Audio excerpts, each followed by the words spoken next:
Right now on Wildlifers, the MCO hosts 3 veterans nominated by Support U.S. Armed Forces to attend a South Texas whitetail hunt. Doing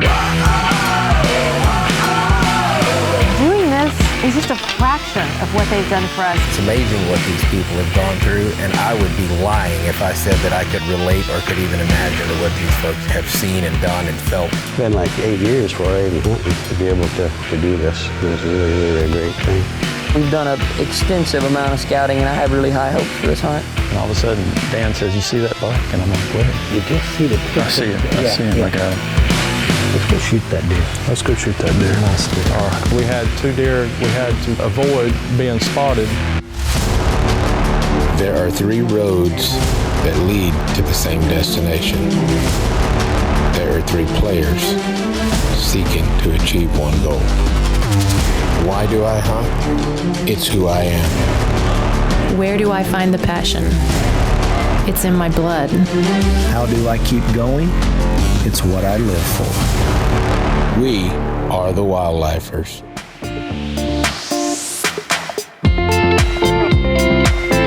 Well, several years ago, before we even started this TV show, Support U.S. Armed Forces came to us through our taxidermist and asked if we would be interested in doing these honor hunts. And of course, we were like, yes, we would love to do this. And even after the very first hunt with Sergeant Major Coghill, we knew right then that this is something we wanted to do every year, no matter what.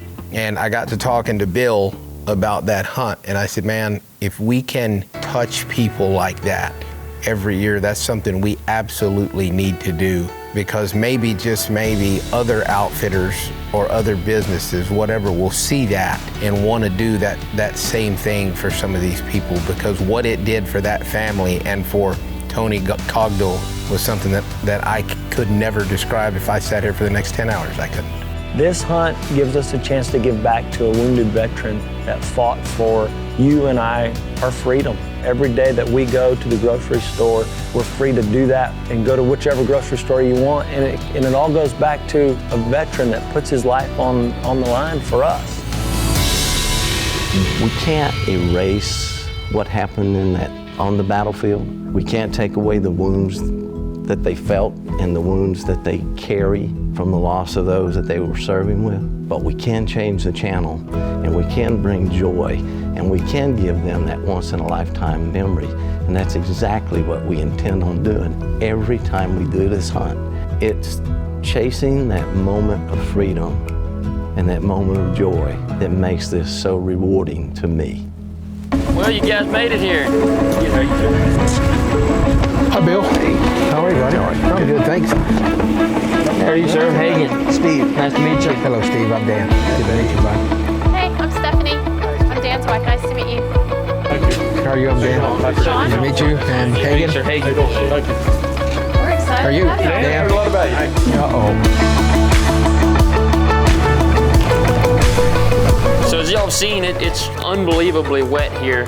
That's going to change a little bit of what we'll be doing. We're maybe hunting in some buggies and getting a little bit messy rather than hunting in trucks like we generally do, but that'll enable us to get around a little bit more of the ranch and hopefully find you guys some better deer that way. Whoever's with me will not be in a buggy. We don't do buggies. Yeah, if y'all don't want to get dirty, go with Dan. We take a lot of guys hunting throughout the year. We go on a lot of hunts, but all of us that you're looking at right here, this is our favorite hunt to do. It's our privilege, our honor to take you guys on a hunt. We're gonna try to have a good time, and I hope y'all do too, but I promise you this hunt means more than any other hunt we do all year long. Thank y'all for coming. And thank you for let's have fun. And the conditions gonna be a little tough with all the wet. We're gonna have to walk in some water, but we're gonna find some deer. You know, this year compared to years past here at Mellon Creek has just been unconditionally wet, and it's something that we've kind of had to adapt to. It's not something that we've ever dealt with in the years that I've been here, and even years prior to that. We've had almost an average annual rainfall of 3 times what we're used to getting here, so if you can imagine, it's just been a whole different style of hunting. The only thing that we didn't have that we needed this year was a scuba tank. The rain was just atrocious.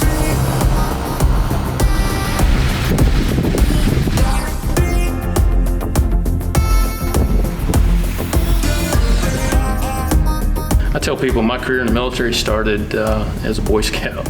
I think it was the uniform that attracted me, and then I joined the service as soon after high school as I could.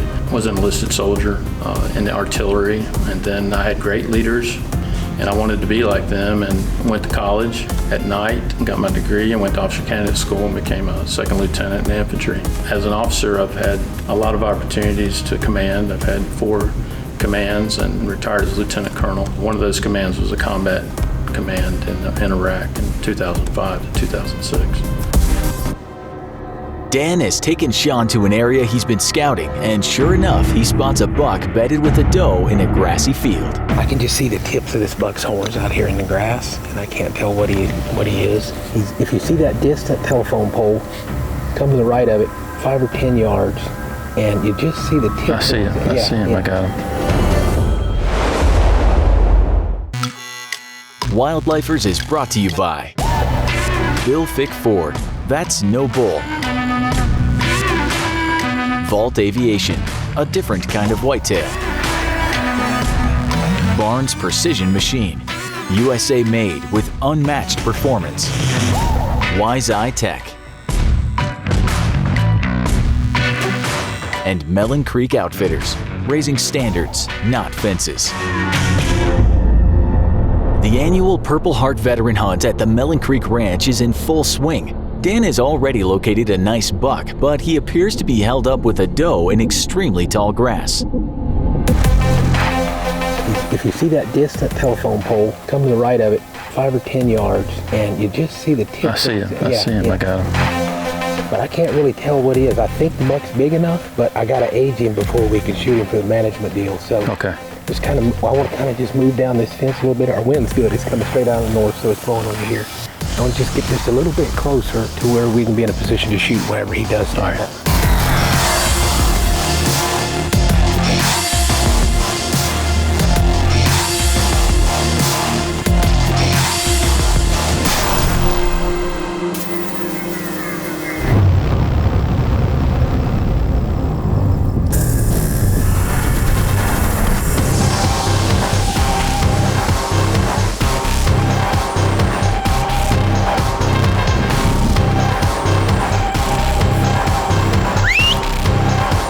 Stops.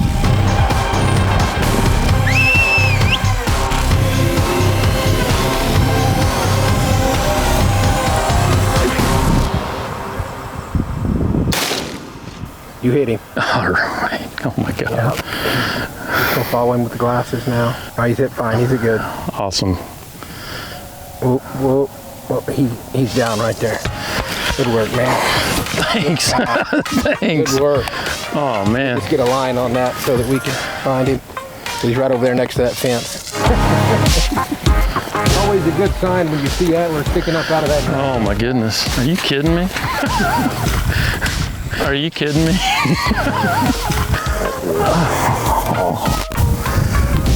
Really cool brow tines. Oh, he's sweet. He's probably 6.5. I'm looking at his teeth yet, but that's what I'm guessing. That's incredible. Hey, thank you so much. Thank you. Thank you. Gosh, I mean, Man, that is awesome. I didn't expect this on the first day. I don't like normally doing it on the first day, but I'm not dumb enough anymore to not take the opportunity when I get it. Well, the grass is so high. Conditions it's so wet. Very different than normal. Wow. That's a great buck. Well, I can't thank y'all enough. Thank you, sir. You know, if we do anything worthy, it's this. Our group that deployed our Task Force Patriot to Iraq, we started out with about 125 men embedded with Iraqis. And we had 5 people get Purple Heart, and I was the only one that came home. Really? Yeah. So I dedicate this hunt to Sergeant Tallulah, Sergeant Benson, Sergeant Howell, Lieutenant Colonel James, and I didn't know them all very well. I just try to live my life in their honor and remember them and remind people that freedom isn't free. It isn't free.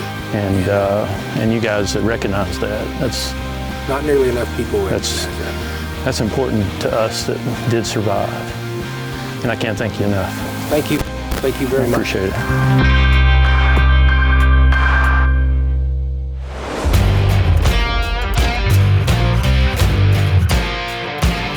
Found one hiding in the tall grass. Did you see him? No.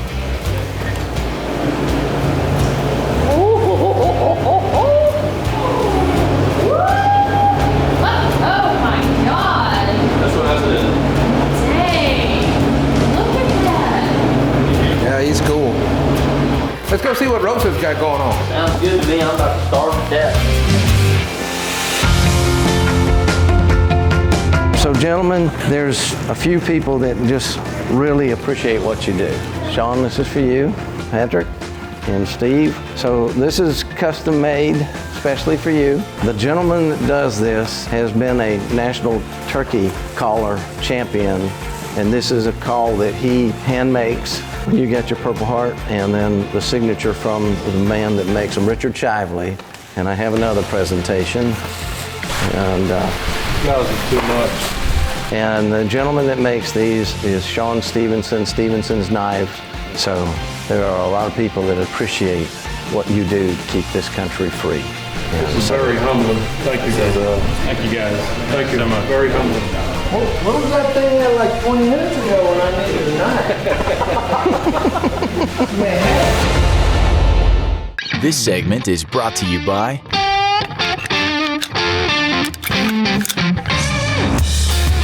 Barnes Precision Machine, USA made with unmatched performance.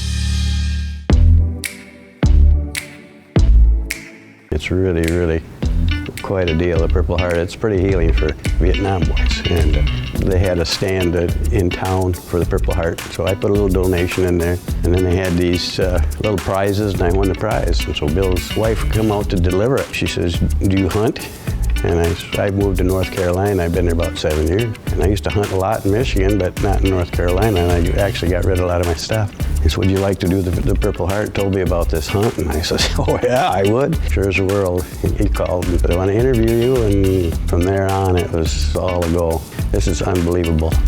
Our first evening of hunting was pretty slow. We saw some deer, but not anything we were looking for. I'm not really worried about changing anything just yet. Over breakfast, you know, we kind of talked about it, and I'd planned to leave the lodge a little bit later than others because I wasn't going as far on the ranch as what some people were. We were sitting there having a cup of coffee and visiting, talking about how our hunt was going to play out when Dan called me and said that he had seen a great buck right by the lodge and that it was probably a deer we should come look at. So we scrambled and got our stuff ready and headed out that direction towards where Dan had saw him. And rather than try to get out there and pressure that deer and perhaps spook him, I decided we'd take a different approach and slip in there and rattle and see if we couldn't pull him back to us.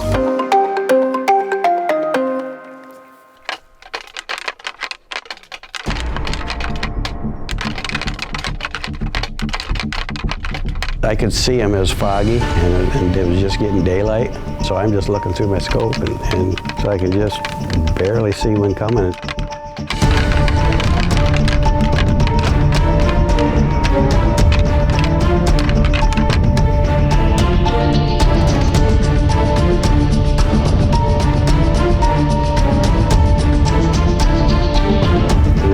Turned around and started to go back out. Okay. So he whispers, he says, "Do you see the one on the left?" Yeah, that's the deer we're looking for. So I went over to the left, and that was the prize.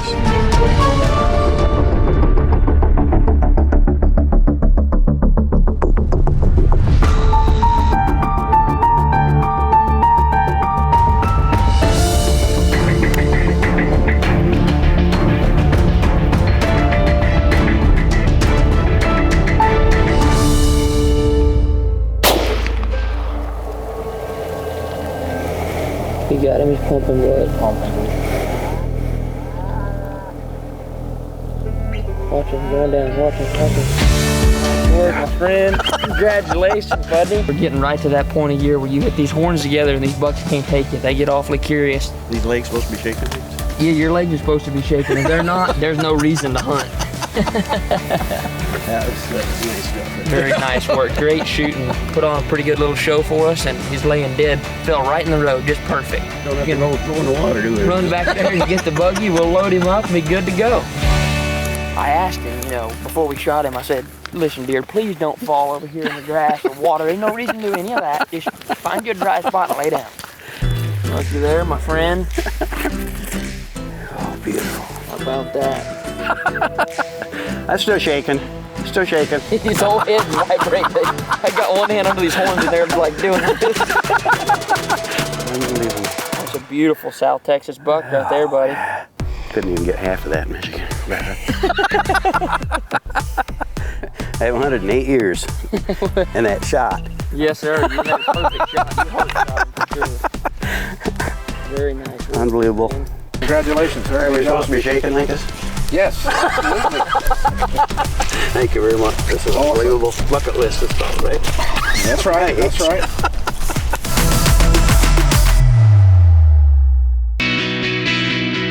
I was very excited, part and to be representing the Armed Forces, as my service with 21 years with the North Carolina National Guard, served 12 years Army National Guard and 9 years in the Air National Guard with 4 deployments ranging from Operation Desert Storm to Operation Freedom Centennial.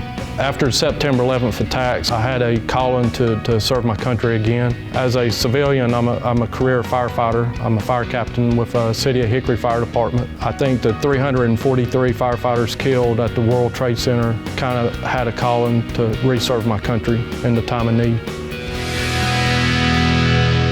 Patrick and Dustin have been working the dry areas of the ranch, searching for a buck. Dustin has been utilizing a mix of glassing and rattling fields, knowing eventually they will spot one. As the sun made its way closer to the horizon, buck activity really picked up and a shooter was located. Only he was quite a ways off and light was going to be fading soon. Oh, okay, I see what you... He's an old 11 pointer is what he has. I think we should go shoot him. Sounds good. Okay, what we're gonna do, all right, it's not in the best of spots. How far is he right now? I can get it. I think they said 207. I think I can get us to about 130. Let's go shoot that deer. Let's go shoot that deer. Nice deer. All right. Let's go shoot that deer. We got off and walked across the road, and the terrain was very muddy due from the rain. We went to a milo field first. Once we started on the stalk, we realized they were a younger buck with the older buck. So we had 2 deer we had to kind of avoid being spotted. That plow between us and getting to that corner buck. All right.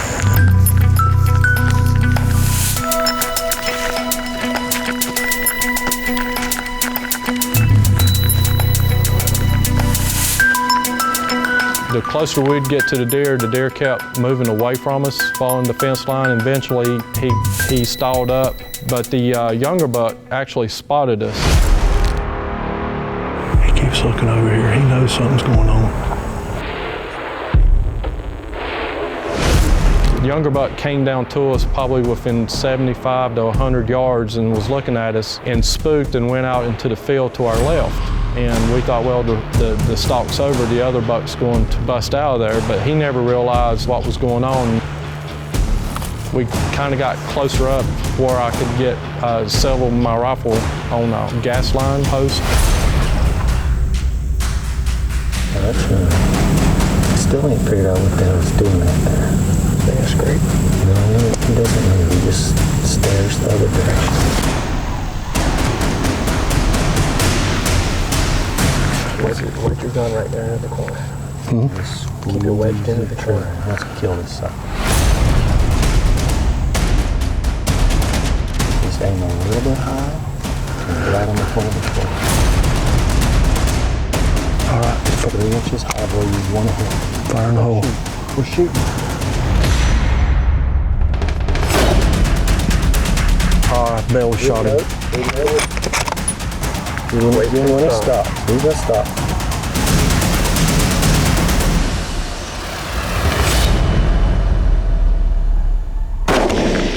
There you go. Yeah, got it. Thank you. Hey. Thank you. Good job. Well, our plan was to, we saw him out of the buggy, 300 yards back then. He was just casually eating and walking. And this is awesome. I tell you what, he walked way faster than we were walking. We were trying to be quiet and he was just trucking it. Hey, he's down right there. And I can hear the impact when my bullet hit. That's what a guide wants to hear. You want to hear bang, pow. Yep. Got him. I think this is a really old buck. He's got some really good brow tines and he's even got an extra. And he's got a little kicker off of G2. I think he's done for. Yeah. Oh yeah, awesome. Chocolate, oh man. He's very, very chocolate. Yeah, awesome. Hey, awesome. I'll hold your gun for you, man. All right. That is a cool buck. Look how gnarly he is. Oh man. Just feeling, he's like a 7-8 year old deer. Oh wow. You can tell where he's been working on some grosses. Yeah. Thank Congratulations. You. Thank you, Dustin. Hey, thank you for your service, and thanks for coming and hanging out with us. Thank you.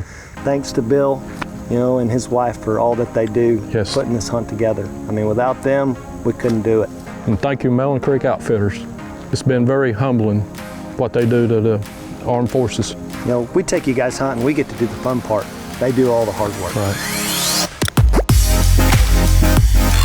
We genuinely want to give back, and we're not asking for anything in return. It's gratitude for our patriots. They give us the freedoms to do the things we do on a daily basis, and they ask for nothing in return. They don't ask our name.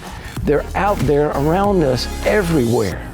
This is the least that we can do for those guys. You got people that are against war and they don't realize that, for those guys to go over there and try to control it, it keeps it from coming over here and being in our backyard. I suggest everybody do this. The opportunity, the reward, even if you have a small acreage ranch, a big acreage ranch, if you have a boat, just go pick them up and take them out. Take them and do anything with them. It's worth it to them.